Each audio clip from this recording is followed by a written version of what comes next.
Now, this is only, of course, anecdotal and one-off experiences, but, the chain has collapsed. Why? What's gone wrong with it? Let us ask an expert, and that is Kate Hardcastle, the retail expert, founder of Insight with Passion. Hi, Kate. Good morning to you. Hello. Shall we start with Jamie's restaurant chain? I mean, what's your take on what might have gone wrong there? Well, your perceptive listeners, once again, are actually starting to tell the full story here, aren't they? Because we could look into the finances and talk about a brand that has maybe overexpanded and had too many of them in too many places too quickly. We could talk about a brand that actually, in a very vibrant marketplace, has tried to create a restaurant offering that just isn't competitive enough, sits in the middle market, doesn't bring anything too special to the party, but isn't value enough to sit at the more lower cost area of the market, and therefore it's sort of priced itself out of the middle market. But I think there were real challenging service issues.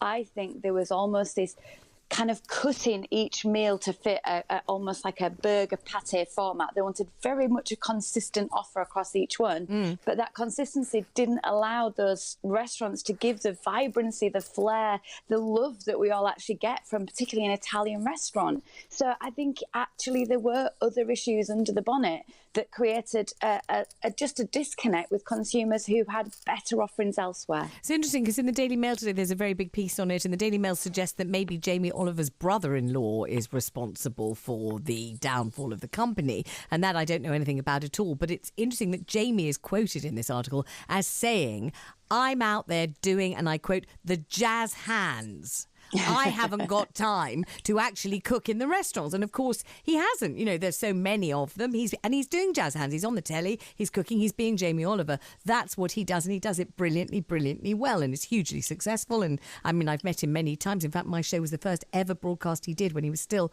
working at the River Cafe. Yes, and he's a delightful person. He really is a lovely fellow, and also trying his best to help everybody eat more healthily and help our kids. And he's one of the goodies as far as I'm concerned anyway.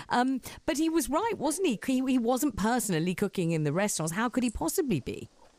He has got an amazing brand. I think a lot of us do feel very much warmth and respect for everything he's done. He's great talent. His publishing, his recipe books seem to be in every single house I visit. So that's a great established business. But sometimes you can try do too much, and sometimes you can try and expand that brand too hard. And that means that actually consumers have heightened ideas of what we would like it to be when we go in that restaurant. Maybe we did want Jamie in there throwing some dough around, but that wasn't going to happen. And if that flair, that I would call it vavavoom, but you'll know Jamie has got kind of other moshing, doshing, washing, his food isn't there, then maybe we did feel the smart. But I think it is more service. I think if you go into a restaurant and you're waiting and the prices aren't great, there's too much choice out there, Vanessa. And now let's go back to Marks and Spencer's. Now this is gosh, we've talked about this many times on the programme, Kate, haven't we? This is a 10% fall in annual profit, and it's a fall in sales of both clothing and food, because we're used to saying, well, the clothes, they're off the mark, but the food is spot on. It's not just food, it's M&S food. Today it's both that have fallen. It is, and this is a labour of love for Marks and Spencer's. Their CEO, Steve Rowe, who has been in the business man and boy, believes he is the gentleman who's going to carry on turning this round. And he's made some exciting announcements this year. By September, they will be partnering with Ocado, the online retail grocery delivery store business, and they will be actually selling Marks and Spencer's food online, something that he believes should have been done a long time ago. But again, we've got a set of results here today that don't reflect the healthiest of businesses, certainly not in clothing, which is something we've talked about, because they just can't connect with that, just can't seem to get that right and working. And I believe a lot of these results today reflect customers that have just found better value elsewhere. And my question is, even if you turn this business around, how are you going to win those customers back? And my question is, Kate, how many more years can they carry on trading and we carry on discussing another fall and the idea that, that they haven't yet connected with the market? And it's interesting because you remember that pink coat that was endlessly written about? Pink coat. Well, yesterday was it this morning I saw a piece in the paper, your must-have buy for summer. And I think it was yes, I remember exactly, with a navy and white embroidered M&S dress. That's the must buy, and I think it's £49. But then you wonder if the fashion editors like it. Is it too fashion forward, and does it mean the rest of us won't like it at all? Is that where it's all going wrong?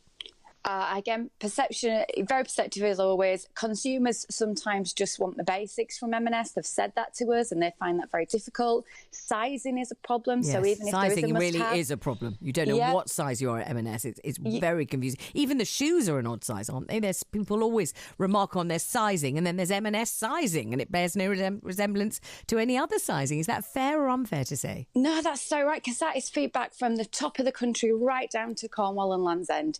This is a challenge that their consumers are finding. What they're saying to me is, Kate, we want to make sure this is a business that the brand that we believe in. Now, I'm going to tell you about one of the things I've heard this year feedback-wise that has been a huge challenge for M&S customers, but will seem really small, and probably a financial person's made a decision on it somewhere.